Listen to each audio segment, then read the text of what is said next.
Ousmane ha heewi nder TikTok he ɓe mbi ko son siré nena mo ɓuri welde ɓe mbi ko son kodde nena mo ɓuri welde te son kodde nena mo suwa oppiri yimɓe ne jiɓodiri joni yimɓe ko ceerna yimɓe dokkaɓe son siré nena mo sampiri dokkaɓe son kodde nena mo Ousmane son siré nena mo hokku min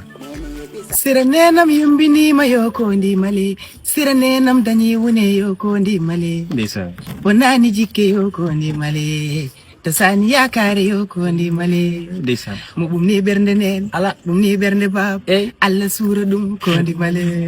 siraji to ngoni kala gonɗo siri waɗen keri rouge hande ƴewata ɓurɗo wawde hewde commentaire uji bandiraɓe julɓe kala siri waɗa keri rouge heddi ko koddanenamo Ousmane soma koddanenamo min haala haji jiiɓi seeɗa soma koddanenamo holko jiɗɗa yimdude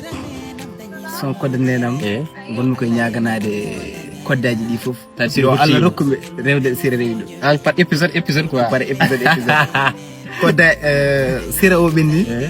koddaji ɗi gaari heddiɓe oɗoɓe kala men ɓen kadi ma hokku min son koddanenamo kumbaji wanda ko pendaji wanda onon fof koddanenamo joni kodda nenam yo Allah rokku min hawrude belama ñinde belama jofe galle bama ndende danetake lengi ha wiyeta ndeysan bandiraɓe julɓe hamin dokko rendez-vous inchallah rabbi taala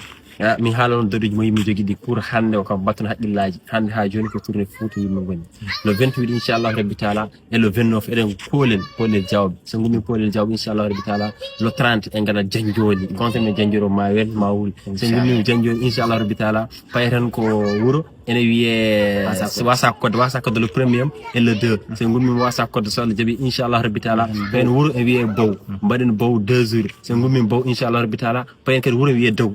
e Bow ɓuure ɗe jiiɓiɗe mbaɗen toon 2 jours so Allah jaaɓi inchallah rabbi taala kala mon jiɗɗo Ousmane ar wuuro mumen o wawi ƴettu numéro toon 5 francs fala kara min gara toon min bella ha weela kala mo yiɗa toon ɗo sammi Ousmane yo pa la